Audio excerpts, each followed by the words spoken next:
Hi everyone. In this video, we're going to look at something that happens, especially in landing zones that are very crowded, where there are a lot of people or many paragliders laid out. That happens to us at the Miraflores Paragliding Park because we take off and land in the same place, which means that the paraglider pilots who are getting their wing ready in the takeoff zone are also in the landing zone. And what happens? Sometimes the landing isn't so simple. There are sync cycles, there's turbulence. The wind shifts slightly in direction, which means that sometimes the pilot coming in to land runs into a paraglider or a pilot who's on the field. As you can see here, the park in Miraflores is a somewhat small area, and it gets pretty congested. It only takes about 3 or 4 pilots with their wings spread out for the field to already be completely taken up. And it's usually easy to land because we have stable wind, but there are days that are hot, where the wind direction isn't as stable, it can shift a few degrees, and the landing can get complicated. I always recommend to my students, and if this happens to you anywhere you're going to land where there are paraglider obstacles, is to forget that these paragliders exist. Many times by trying to dodge and not step on a paraglider, we can make a bad maneuver. We can make an unexpected turn at the last moment. We can forget to flare. We can forget to run out the landing. And that can cause an accident. We can hurt ourselves. We can get injured, twist an ankle, land sitting down, hurt our back, all to avoid stepping on a paraglider. Which, by the way, when we step on a paraglider, nothing happens to it. The fabric is very resistant. The lines are very resistant, almost 99% of the time. Even if we land at full speed, and we're going to see in this video how even in tandem carrying another person, with double the weight, a lot of speed, the paraglider suffers no damage at all, so by avoiding possible damage the paraglider isn't even going to take, we could end up hurting ourselves. And even so, the paraglider we stepped on stays fine. Nothing happens. It gets sewn. It takes minutes to sew a paraglider that's had a tear. If we broke a line, which is very unlikely, that line gets replaced at a very low cost, and the paraglider is as good as new. So it's absurd. It's a very foolish decision to dodge a paraglider to avoid stepping on it, when this can cause us to have a bad landing, or worse, an accident. Let's see here how on this day, even though there aren't many paragliders, the day is hot and there was a lot of sync in the park.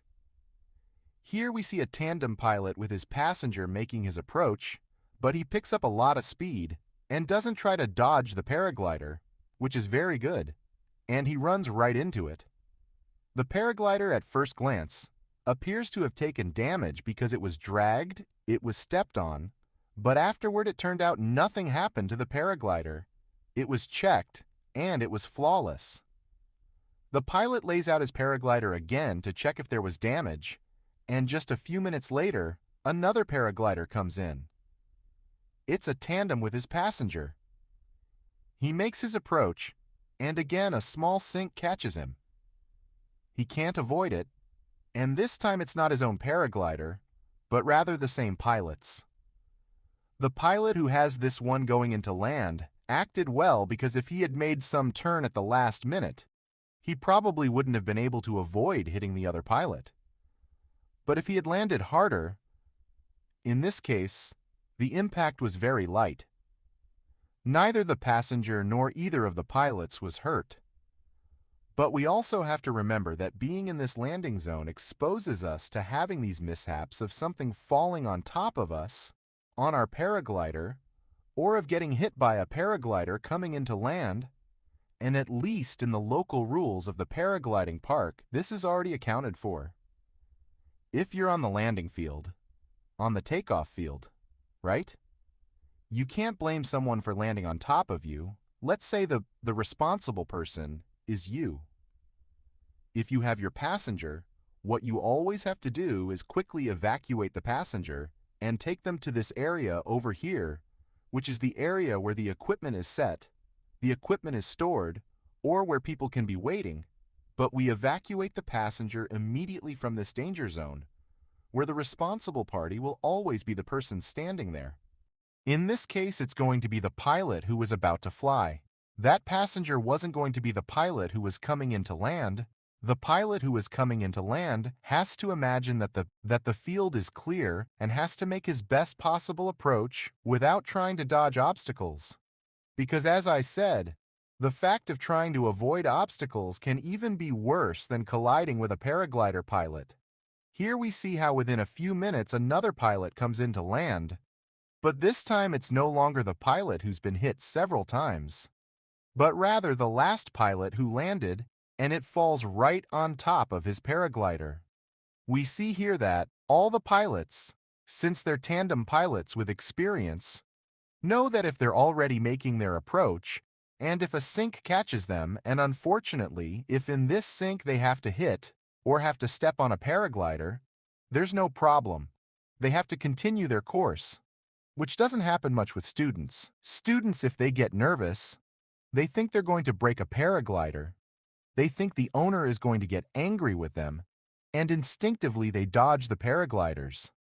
And incidents have happened with students, with beginners who've had very bad landings, even ending up injured out of eagerness to avoid stepping on a paraglider.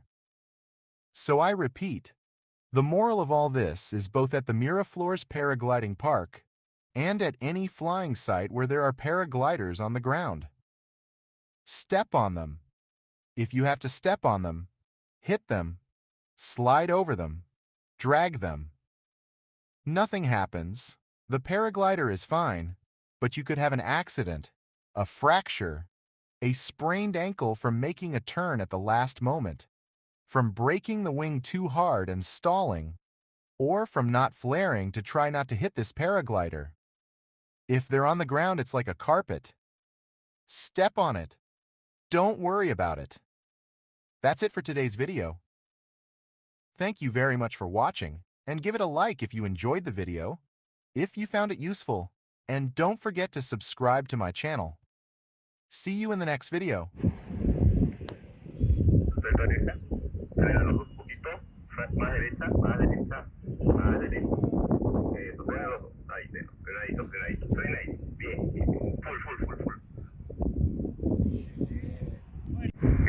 Bien. Manténlo ahí. Suelta oreja, frena 50%. Eso, ahí manténlo. Y no importa si quitas adelante, no importa si quitas adelante. No esquives eso. Controlito no tienes que pensar. Bien.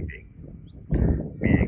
Suelta oreja, frena 50%. Eso, frena más derecha. Más derecha. ¡Cuidado, Jesús!